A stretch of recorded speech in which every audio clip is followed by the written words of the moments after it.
नमस्कार दोस्तों, यह कहानी बंधन 7 वचनों के आगे का और आखिरी भाग है। कहानी सुनिए। इस कहानी में पहले आपने सुना था कि केशव के गुजर जाने के बाद माधुरी पे कितना बड़ा पहाड़ टूट पड़ता है। माधुरी अपने आप को कैसे संभालती है। अब आगे की कहानी सुनिए। बेटा, मैं सोच रहा था कि तुम कुछ दिनों के लिए अपने मम्मी पापा के घर चली जाओ। तुम्हें भी माहौल बदलेगा तो अच्छा लगेगा। नहीं पापा जी, आप लोगों को मेरी बहुत ज़रूरत है और फिर ये मेरा अपना घर है। मुझे खुश रहने के लिए कहीं और जाने की ज़रूरत नहीं है। फिर भी बेटा, मेरी बात मानो और कुछ दिनों के लिए घूम आओ। रामेश्वर जी भी अक्सर मुझे फ़ोन पर कहते हैं। मैं कल ही उन्हें फ़ोन कर देता हूँ कि वो तुम्हें आकर ले जाएं। माधुरी कुछ नहीं बोलती और साधना के पास गई। मम्मी, क्या है? मम्मी जी, पापा जी चाहते हैं कि मैं कुछ दिनों के लिए अपने मम्मी पापा के पास चली जाऊं। ठीक है, जाओ। लेकिन मम्मी जी, मेरे जाने से आपके काम भी तो बढ़ जाएंगे। और नंदा के अगले महीने से परीक्षा है। वो काम में आपकी मदद नहीं कर पाएगी। तुम मेरी चिंता मत करो, साधना ने कहा। ठीक है, मैं जल्दी ही आ जाऊंगी। साधना ने कोई जवाब नहीं दिया और माधुरी के जाते ही लंबी सांस ली और अपने आप से ही बोली, चलो कुछ दिन तो इसे नहीं देखना पड़ेगा। किशोर जी का फोन पाते ही 2 दिन के बाद रामेश्वर जी आकर अपनी बेटी को लेकर चले गए। जाते हुए माधुरी ने अपने साथ केशव की तस्वीर भी ले ली, क्योंकि केशव की यही तस्वीर तो उससे बातें करती थी। मायके पहुंचकर माधुरी हर समय गुमसुम रहती। राधिका उसे बहुत समझाने की कोशिश करती, लेकिन माधुरी भी क्या करे क्या समझे। एक दिन फ़ोन की घंटी बजी। राधिका ने फ़ोन उठाया। हेलो जी, मैं माधुरी जी से बात करना चाहता हूँ। माधुरी, तुम्हारा फ़ोन है, कौन है? माधुरी ने राधिका से पूछा। मुझे नहीं पता, लो तुम ही बात करो। हेलो, माधुरी फ़ोन पर बोली। हेलो माधुरी जी, मैं रितेश बोल रहा हूँ, मेरठ से। आपसे अस्पताल में मिला था।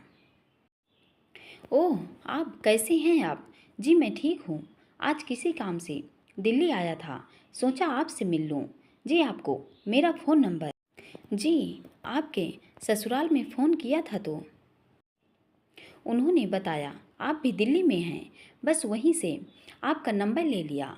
ओह ठीक है, आइए हम आपका इंतज़ार कर रहे हैं। ठीक 1 घंटे बाद रितेश माधुरी के घर पहुंच गया और माधुरी को देखते ही उसका दिल भारी हो गया। उसे याद आया जब उसने पहली बार माधुरी को मेरठ में के अस्पताल में देखा था। नई नवेली दुल्हन थी उस समय माधुरी। केशव के एक्सीडेंट से दुखी थी, लेकिन बेहद खूबसूरत नजर आती थी। सुहागन के श्रृंगार से परिपूर्ण थी और आज वो ऊपर से नीचे तक सादगी का लिबास ओढ़े थी। न तो वो श्रृंगार था और न ही चेहरे पर वो चमक थी, बस कुछ ढूंढती आंखें और होठों पर हल्की सी मुस्कान। आओ बेटा। नमस्ते चाचा जी, कैसे हैं आप लोग? क्या बोलूं बेटा, जिस बाप की बेटी के सिर पर दुखों का पहाड़ टूट पड़ा हो, वो बाप कैसे सुखी हो सकता है। तभी उर्मिला भी आ गई। सभी लोग बहुत देर तक बातें करते रहे। माधुरी बेटा, चाय बनाओ और रितेश के खाने का इंतजाम करो। माधुरी रसोई में चली गई। चाचा जी, मेरे विचार से माधुरी जी को आगे की पढ़ाई के विषय में विचार करना चाहिए। वैसे माधुरी ने आपको कभी बताया कि वो जीवन में क्या बनना चाहती थी? बिल्कुल बेटा, मेरी माधुरी डॉक्टर बनना चाहती थी, किंतु भाग्य के खेल से कौन अछूता रहा। उसकी तकदीर उसके सपनों पर भारी हो गई। चाचा जी, निराश मत होइए। समय है, कभी अच्छा है कभी बुरा है, लेकिन माधुरी जी को सब भूलकर आगे बढ़ना होगा। तभी माधुरी चाय लेकर आ गई। माधुरी जी, जीवन रुकने का नहीं, निरंतर चलने रहने का नाम है।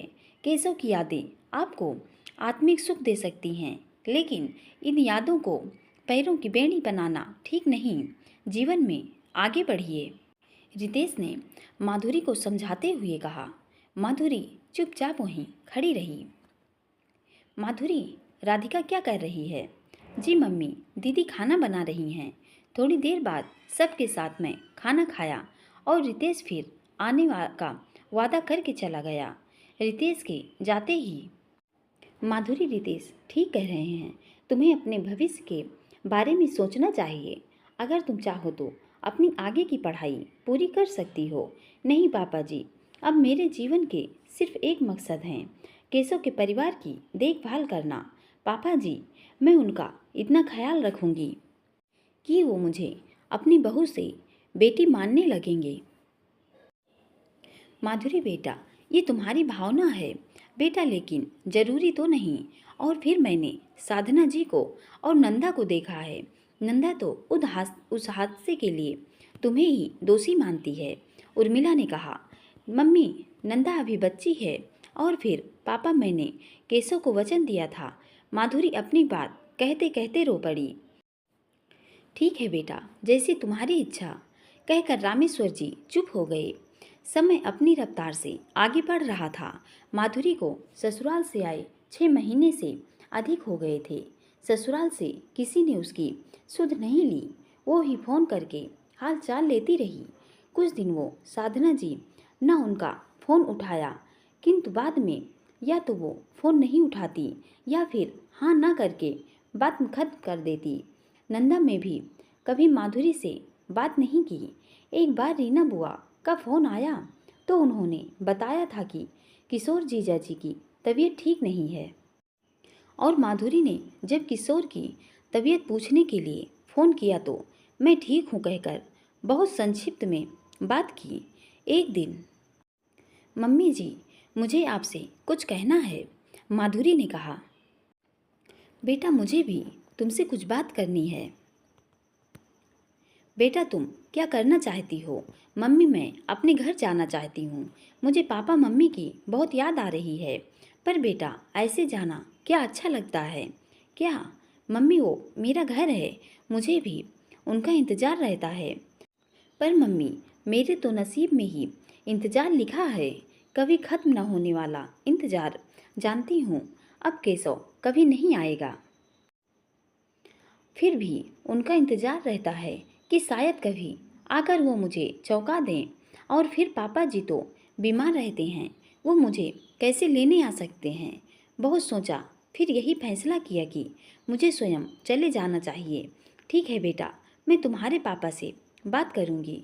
ठीक है मम्मी, अब आप बताइए, आप क्या कहना चाह रही थी? रितेश का फ़ोन नहीं आया? नहीं मम्मी, ऐसी बात नहीं है, मेरी अक्सर उनसे बातचीत होती रहती है, बहुत अच्छा लड़का है। उर्मिला ने लंबी सांस लेकर कहा। माधुरी ने कोई जवाब नहीं दिया और अपने घर जाने की तैयारी करने लगी, क्योंकि वो जानती थी कि पापा उसे अपने घर जाने से कभी नहीं रोकेंगे। अगले ही दिन रामेश्वर जी ने माधुरी को ससुराल छोड़ने जाने की बात कह दी। माधुरी बहुत खुश थी, लेकिन केशव की याद आते ही वो अपनी भावनाओं पर काबू न रख सकी और फपक कर रो पड़ी। राधिका ने उसे सीने से लगा लिया। माधुरी, अरे मेरी बहादुर बहन, रो रही है। राधिका की आंखों में भी आंसू थे। दीदी, आज केशव की बहुत याद आ रही है। माधुरी, हो जो होना था हो गया, सब कुछ बहुत कष्टकारी था, पर कब तक इन आंसुओं के सहारे जिंदगी काटोगी? दीदी, वहाँ जब मैं मम्मी पापा को देखती हूँ तो मुझे इनकी हंसी में केशव दिखते हैं। जब मैं नंदा को देखती हूँ, नंदा की शरारतें देखती हूँ तो मुझे नंदा की शरारतों में केशव दिखते हैं। दीदी, भगवान ने मेरे साथ ऐसा क्यों किया? माधुरी, परेशान मत हो, भगवान ने कुछ अच्छा भी तो सोचा होगा, भगवान पर विश्वास रखो। राधिका ने माधुरी को ढांढस बंधाया। अभी माधुरी और राधिका में बातें चल रही थी कि फ़ोन की घंटी बजी। उर्मिला जी ने फ़ोन उठाया। हेलो, कौन? रीना, अरे बड़े दिनों के बाद हमारी याद आई। दीदी, ये क्या क्या आपको ऐसा करना चाहिए? रीना गुस्से में थी। क्यों, हमने क्या किया? दीदी, परसों किशोर जीजा जी का देहांत हो गया और आपके यहाँ से कोई भी नहीं आया। अरे कम से कम माधुरी को ही भेज देती। क्या बात कर रही हो रीना, हमें इस विषय में कुछ खबर नहीं। पर दीदी, साधना दीदी तो रो रो कर बोल रही थी कि उन्होंने आपको 15 दिन पहले ही फ़ोन कर दिया था। झूठ बोलती हैं, वो पिछले 3 महीने से उन्होंने एक बार भी फ़ोन करके माधुरी का हाल चाल भी नहीं पूछा। और कुछ दिन पहले जब किशोर भाई साहब ने से हमारी बात हुई तो उन्होंने बोले वो ठीक हैं। दीदी, मुझे आपकी बात पर विश्वास है। मैं साधना दीदी को भी भली भांति जानती हूँ। दीदी, मेरे विचार से आप जल्दी से जल्दी माधुरी को लेकर वहाँ पहुँचें। बिल्कुल, अगर तुम्हारा फोन ना भी आता तो भी माधुरी और उसके पापा कल ससुराल जा रहे थे। अब मैं भी जाऊंगी। ठीक है दीदी। रीना ने फोन रख दिया। उर्मिला जी ने राधिका और माधुरी को सारी बात बताई। अगले ही दिन सभी लोग माधुरी के ससुराल पहुंच गए। किशोर जी के घर में मातम छाया हुआ था। साधना जी रिश्तेदारों से घिरी हुई थी। आंखें रो रो कर लाल थी। पास ही नंदा बेसुध पड़ी थी। माधुरी को देखते ही साधना जी जोर से चीखने लगी, खबरदार, घर के अंदर पैर मत रखना। भाभी जी, भाई साहब के जाने का हमें भी बहुत दुख है और हमें कल ही पता चला। रामेश्वर जी बोले। रामेश्वर जी, आपसे हमारा कोई संबंध नहीं। आपकी बेटी अब सगुनी है। आते ही मेरे बेटे को खा गई और अब मेरा सुहाग उजड़ गया। इसके आते ही मेरा घर संसार सब उजड़ गया। चले जाइए यहाँ से। भाभी जी, ये समय नहीं है ऐसी बातों का। और फिर भाभी, मेरी बेटी ने भी बहुत कुछ खोया है। मैं कुछ नहीं सुनना चाहती। अब मेरे पास सहारे के नाम पर नंदा ही बची है और मैं नहीं चाहती कि इसकी मनहूसियत का साया मेरी बेटी पर पड़े। चली जा यहाँ से। इतना कहकर साधना ने माधुरी को धक्का दे दिया। साधना की जली कटी सुन माधुरी पत्थर हो गई और बिना कुछ कहे घर से बाहर निकल गई। रामेश्वर जी और उर्मिला भी रोते हुए माधुरी के पीछे पीछे चल दिए। माधुरी दिल्ली लौट आई। कई दिनों तक रोती रही और खाना भी नहीं खाया। एक दिन अचानक, तुम आ गए रितेश। हाँ राधिका जी, आपका फ़ोन मिलते ही मैं आ गया। आइए। मम्मी, मम्मी देखिए, रितेश जी आए हैं। उर्मिला जी रसोई घर से बाहर आ गई। एक दूसरे का हाल चाल लेने के बाद, चाचा जी, मैं माधुरी से मिलना चाहता हूँ। बिल्कुल बेटा। राधिका, जाओ, माधुरी को बुला लाओ। रितेश को देखते ही माधुरी उससे लिपट गई और जी भर के रोई। उसका दुख देख रितेश की भी आंखें भर आई। माधुरी का रुदन सुनकर उर्मिला और राधिका की भी छाती फट रही थी। थोड़ी देर में माधुरी को लेकर राधिका अंदर कमरे में चली गई। उर्मिला जी भी रसोई में चाय बनाने लगी। राधिका माधुरी को छोड़कर रितेश के पास आई। रितेश ने राधिका को देख चुपके से अपने आंसू पोंछ लिए। न जाने क्यों आज रितेश को यूं लगा कि वो माधुरी को अपनी बाहों में समेट ले और उसके सारे दुख नोच कर फेंक दे। जमाने की सारी खुशियां माधुरी के कदमों में डाल दे। राधिका जी, अब मैं चलता हूँ और जल्दी ही फिर आऊँगा। रितेश चला गया। राधिका और उर्मिला माधुरी के समझाते रहे, उसे वक्त के साथ कदम से कदम मिलाकर चलने की बात कहते हैं। एक दिन माधुरी के पास एक फ़ोन आया। फ़ोन किसका था पता नहीं, लेकिन उस दिन से माधुरी ने भी खुश रहना शुरू कर दिया और एक दिन अपने पापा से बोली, पापा, मैं अपने आगे पढ़ाई करना चाहती हूँ। उस दिन रामेश्वर जी और उनका परिवार समझ गया कि माधुरी ने परिस्थितियों से तालमेल बैठाना शुरू कर दिया है। माधुरी और राधिका एक साथ पढ़ती और हंसती बोलती। जब कभी माधुरी दुखी होती तो राधिका भी उसे कुछ देर के लिए अकेला छोड़ देती। दोस्तों, कुछ दुख ऐसे होते हैं जो जीवन में कभी खत्म तो नहीं होते, लेकिन समय के साथ साथ कम जरूर हो जाते हैं। माधुरी के साथ भी यही हुआ और इस तरह पहली ही बार ने नीट की परीक्षा पास कर राधिका ने मेडिकल की पढ़ाई शुरू कर दी। रितेश के भी फ़ोन आते रहे। माधुरी को कोई भी परेशानी होती तो रितेश उसका पूरा पूरा साथ देता। एक दिन मेरठ में, मम्मी आप एक बार माधुरी से मिल तो लीजिए। रितेश बेटा, पागल मत बनो, तुम्हारे लिए लड़कियों की कमी है क्या, जो तू उस विधवा से शादी की जिद लेकर बैठ गया है। मम्मी मात्र 5 दिन पति के साथ उसने बिताया है और उन 5 दिनों का बोझ लेकर सारी जिंदगी सजा बनकर रह जाएगी उसकी। मम्मी वो सुंदर है, पढ़ी लिखी है, समझदार है, यही सब तो आप अपनी बहू में चाहती हैं। वो सब ठीक है, पर मैं माधुरी से शादी की इजाज़त तुम्हें कभी नहीं दूंगी। और मम्मी, मैं शादी माधुरी से ही करूँगा। बेटा, तुम्हारी 2 बहनें भी हैं, शादी के लिए कभी सोचा है उनकी शादी कैसे होगी। मम्मी, मेरी शादी से उनकी शादी का क्या संबंध। बेटा, ये तुम्हारे लिए आसान है, हमारे लिए नहीं। समाज जैसी शादियों को कभी स्वीकार नहीं करता। माधुरी को लेकर जिस गली से निकलोगे, लोग यही कहेंगे कि ये वही लड़की है जिसकी दूसरी शादी हुई है, और ये वही लड़का है। और फिर धीमे से एक अनजानी दबी सी आवाज़ उठेगी, जरूर लड़के में ही कुछ कमी होगी, कभी ऐसी लड़की को स्वीकार किया। मम्मी, मुझे समाज की चिंता नहीं है। ये समाज तब सामने क्यों नहीं आया जब माधुरी को उसके पति की मौत का जिम्मेदार ठहराया गया।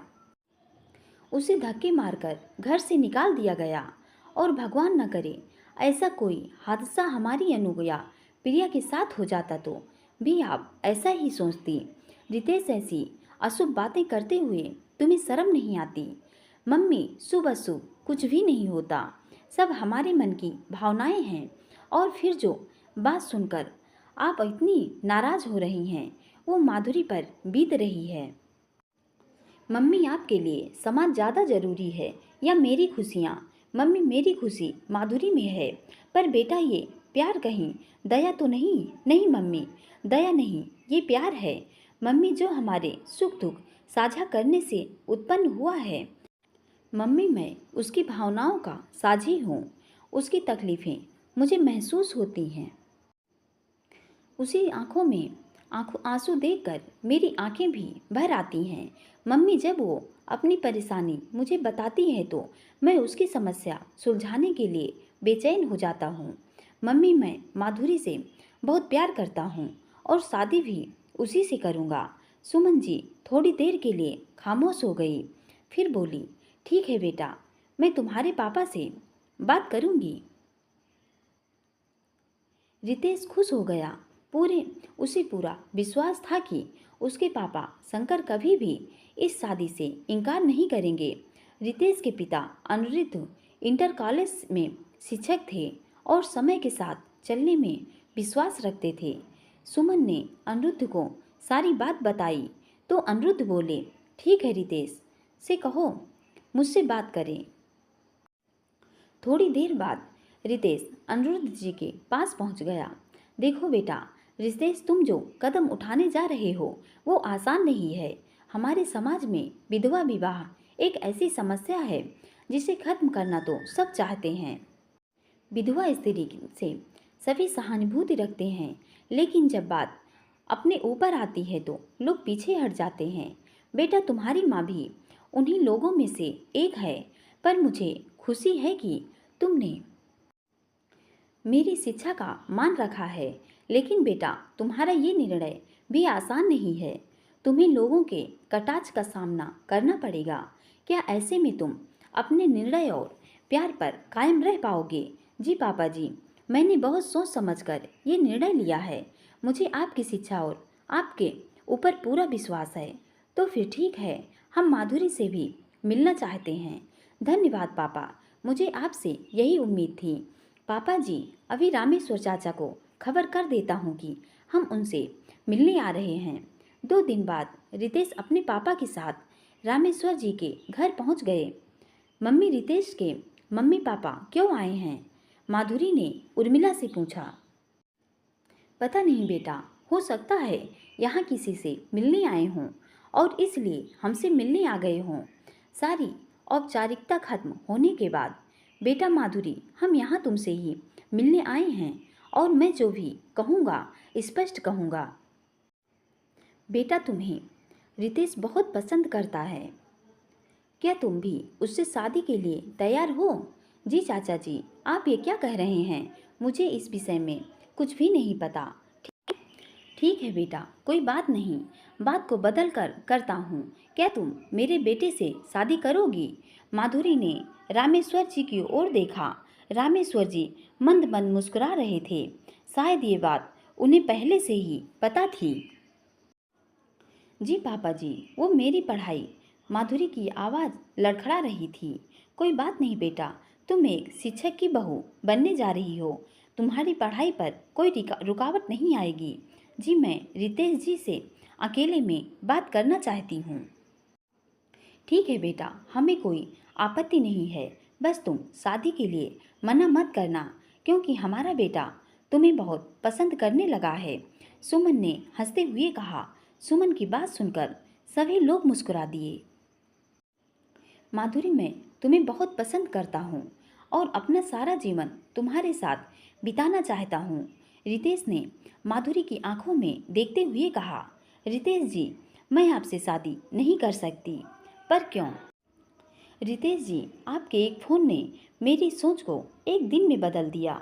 आपने सिर्फ इतना ही कहा था कि ज़िंदगी अगर किसी मकसद के साथ जी जाए तो आसान हो जाती है, तकलीफ़ें कम हो जाती हैं।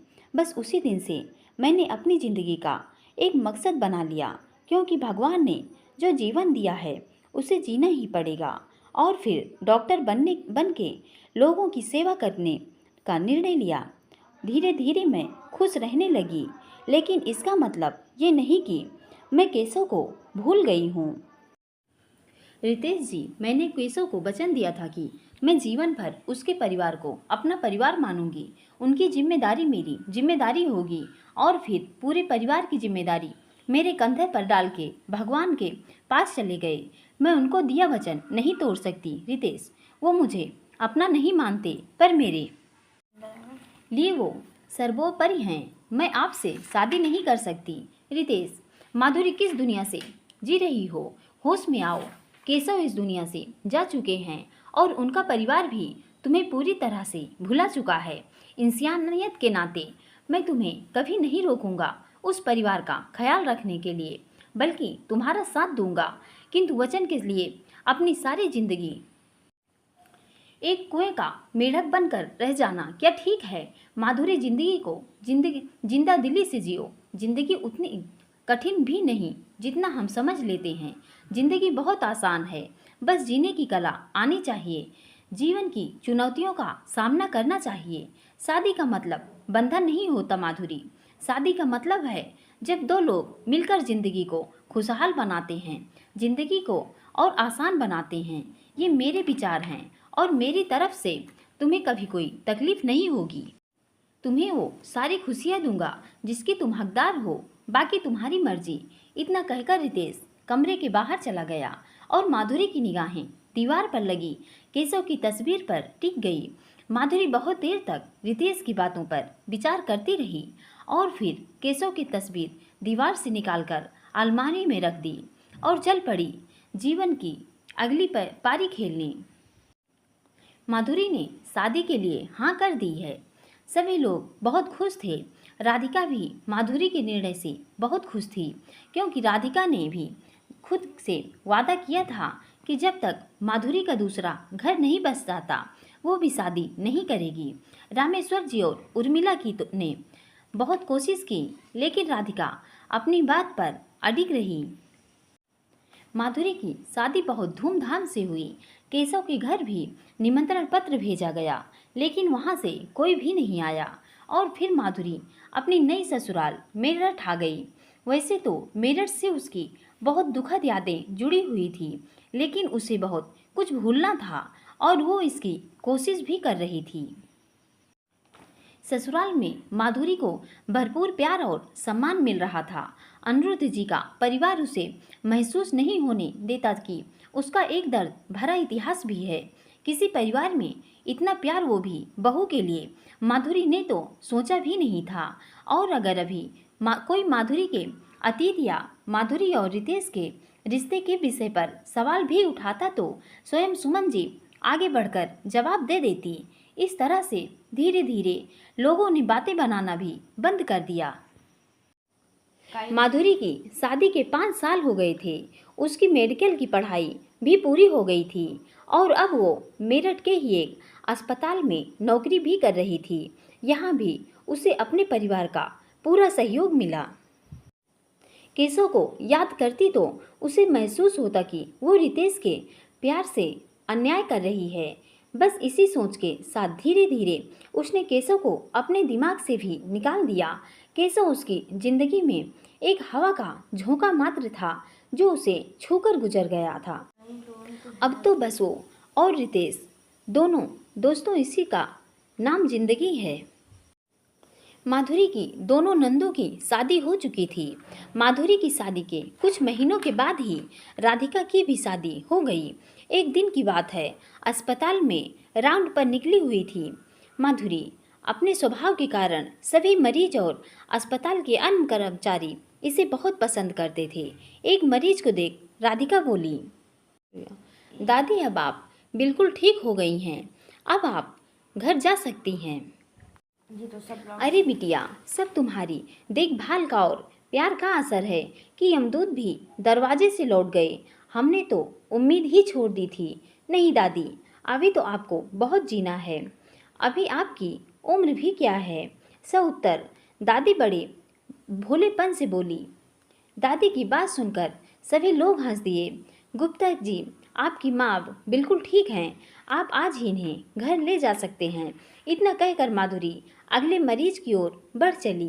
तभी माधुरी अपना नाम सुनकर माधुरी के कदम अपने आप रुक गए। माधुरी मुड़कर देखा तो पास वाले पलंग पर एक जर्जर शरीर पड़ा था। चेहरे पर झुर्रियाँ थीं। आवाज की तरह चेहरा भी जाना पहचाना ही था। माधुरी स्वयं को रोक न सकी और उस अजनबी की ओर बढ़ चली। पास जाकर देखा तो माधुरी की आंखों में अपने आप आंसू आ गए।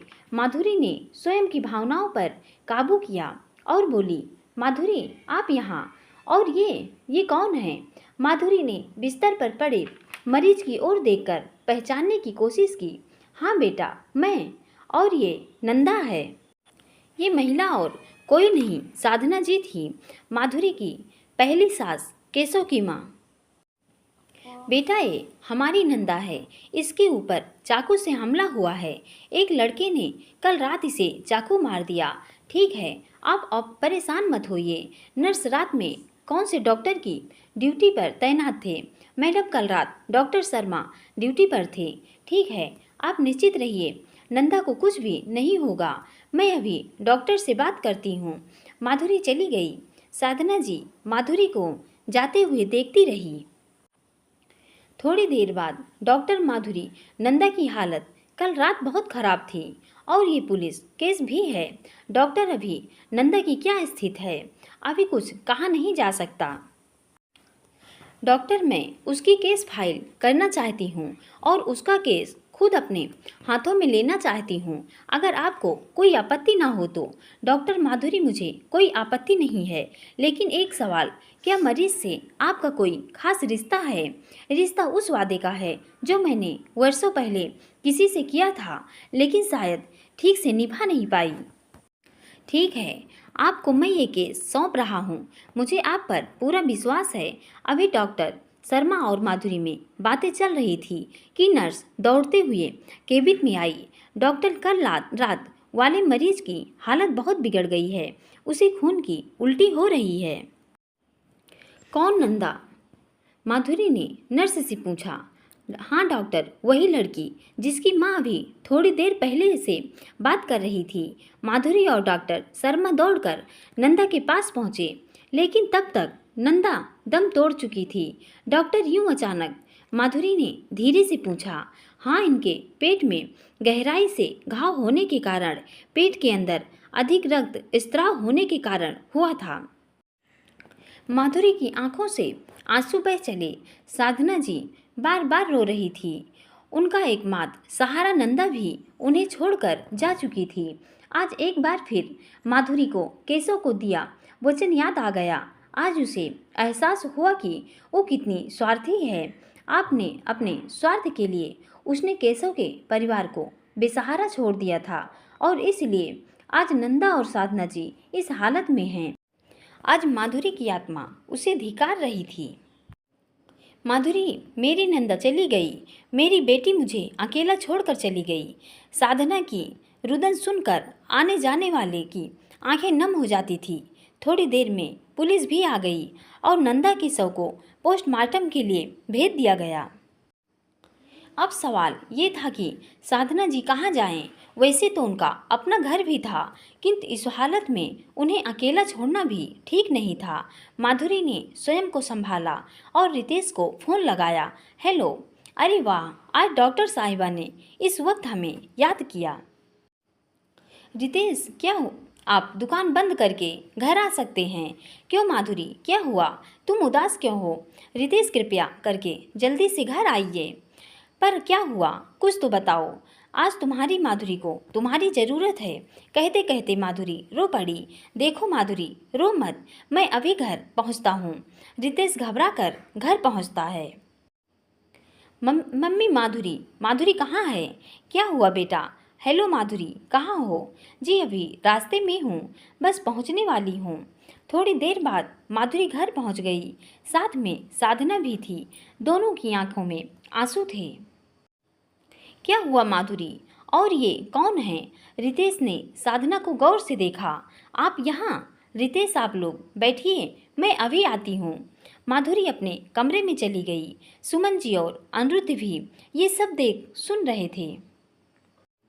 चाची जी, आप यहाँ इस तरह? बेटा, मेरी नंदा चली गई। कैसे? बेटा, तुम्हारे चाचा जी के जाने के बाद मैं और नंदा बहुत अकेले हो गए थे, जिसका लोगों ने फायदा उठाना शुरू कर दिया। गली के लड़के आते जाते नंदा को चिंता कसी करते। एक दो बार उसकी शादी की बात भी चली, लेकिन लोगों ने लड़की वालों को भड़का के रिश्ता भी नहीं होने दिया। फिर एक दिन माधुरी की दूसरी शादी का निमंत्रण पत्र भी मिला। बेटा, हमने उसे धक्के मारकर निकाला था। कौन सा मुँह लेकर शादी में जाते? जब कुछ नहीं समझ में आया तो हम्मा बेटी शहर छोड़कर मेरठ आ गए। बदनसीबी ने हमारा पीछा वहाँ भी नहीं छोड़ा। वो गुंडे हमारा पीछा करते हुए यहाँ तक आ गए और फिर कल रात के अंधेरे में उन्होंने नंदा से बदतमीजी करने की कोशिश की और नंदा के विरोध करने पर उसे चाकू मार दिया। आपने पुलिस की सहायता नहीं ली? नहीं बेटा, दुनिया समाज में बदनामी के डर से कभी पुलिस में शिकायत नहीं की। सभी लोग चुपचाप सब कुछ सुन रहे थे। अब आप क्या करेंगी? सुमन ने पूछा। जी, अब इस दुनिया में मेरा कोई नहीं, जहां भगवान भेजेंगे वहीं चली जाऊंगी। अस्पताल और पुलिस की सारी औपचारिकता पूरा होने के बाद कहीं भी चली जाऊंगी। साधना ने लंबी आह भरते हुए कहा। अगले दिन रितेश ने ही नंदा का अंतिम संस्कार किया और अब सबके मन में एक ही सवाल था कि साधना जी का अगला कदम क्या होगा। सुमन जी हर समय साधना जी के साथ साथ रहती। साधना भी माधुरी की ससुराल में उनका मान सम्मान और सबका आपसी प्यार देखकर मन ही मन बहुत दुखी थी। ऐसा लाड दुलार वो भी माधुरी पर लुटा सकती थी। केशव के जाने के बाद माधुरी को उनके प्यार और सहयोग की सबसे ज़्यादा ज़रूरत थी। लेकिन उन्होंने क्या किया? माधुरी की मनहूस कहकर धक्के मार कर निकाल दिया। किशोर जी भी इस दुख से बीमार रहने लगे। अंतिम समय में माधुरी को याद करते रहे, लेकिन साधना ने माधुरी को खबर तक नहीं की। केशव और किशोर के जाने के बाद यदि माधुरी साथ होती तो नंदा के ऊपर कोई भी बुरी नज़र नहीं डालता। लोगों को एक डर होता, लेकिन साधना ने तो अपने पैरों में स्वयं ही कुल्हाड़ी मारी थी, जिसका अंजाम सामने था। सच आज साधना खुद से ही नजरें नहीं मिला पा रही थी। 2 दिन बाद साधना जी दोपहर में आराम कर रही थी रितेश के कमरे में। बेटा रितेश, साधना जी के बारे में क्या सोचा है? पापा, मुझे समझ नहीं आ रहा कि क्या किया जाए। अब उनका आगे पीछे भी कोई नहीं, आखिर रिश्तेदारों के पास भी कितना रहेंगी। अब उनके पास कोई अपना नहीं बचा। उनकी जमा पूंजी लगभग खत्म हो चुकी है। माधुरी बेटा, तुम्हारा क्या कहना है इस विषय में? माधुरी ने कोई जवाब नहीं दिया। सुमन, तुम कुछ बोलो। अनिरुद्ध जी ने सुमन से बोला। साधना को हम अपनी तरफ से जाने के लिए कभी नहीं कह सकते। आखिर वो दुखियारी कहाँ जाएगी? उन्होंने माधुरी के साथ जो भी किया उसका उन्हें पछतावा भी है। माधुरी बेटा, अगर तुम कुछ कहना चाहो तो कह सकती हो। भले ही उस घर से तुम्हारा कोई रिश्ता ना हो, सिंदूर का रिश्ता भी खत्म हो गया हो, लेकिन इंसानियत का रिश्ता कभी खत्म नहीं होता। माधुरी सुमन के गले लग रो पड़ी। रितेश, मैंने केशव को वचन दिया था, मैं उसके परिवार को हमेशा अपना परिवार मानूंगी, लेकिन विधि के विधान को कुछ और ही मंजूर था। मुझे गलत मत समझना, मैं आज तन मन से पूरी तरह से आपकी ही हूँ, लेकिन वो वादा पूरा करना चाहती हूँ। माधुरी, मैं जानता हूँ तुम बहुत अच्छी हो। केशव का जाना एक हादसा था। मुझे खुशी है कि तुम अपनी बात की पक्की हो, वादा करके निभाना जानती हो। और फिर नंदा का अंतिम संस्कार करके मैंने भी तो भाई होने का रिश्ता निभाया है। उसे अब साधना जी मेरी माँ की तरह हैं। पापा जी, अगर आपकी इजाज़त हो तो साधना जी को हम अपने साथ ही रख लें। शाबाश बेटा, तुमसे यही उम्मीद थी। मुझे फक्र है अपनी परवरिश पर। माधुरी, मुझे नाज है तुम पर। बहू हो तो तुम्हारे जैसी हो, हर हाल में अपने वचन निभाना जानती हो। केशव के जाने के बाद भी तुम अपनी जिम्मेदारी निभाने से पीछे नहीं रही। शाबाश बेटा। सुमन, तुम्हें साधना के यहाँ रहने से कोई एतराज़ तो नहीं? अनिरुद्ध जी ने सुमन से पूछा। जी नहीं, मुझे कोई ऐतराज़ नहीं, बल्कि मुझे खुशी होगी। घर के अंदर ही एक सहेली मिल जाएगी। तो फिर चलो साधना जी को भी ये खुशखबरी देते हैं। साधना जी आंखें बंद किए सोने की मुद्रा में थी, लेकिन शायद वो किसी सोच में विचार कर रही थी। सबके आने की आहट से वो उठकर बैठ गई। रितेश और माधुरी ने साधना जी के पैर छू लिए। अरे, ये क्या कर रहे हो तुम लोग?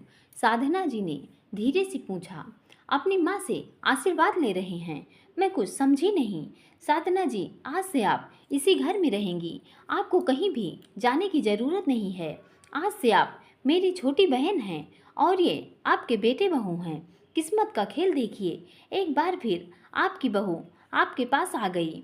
पर दीदी, ये संभव नहीं है, साधना ने कहा।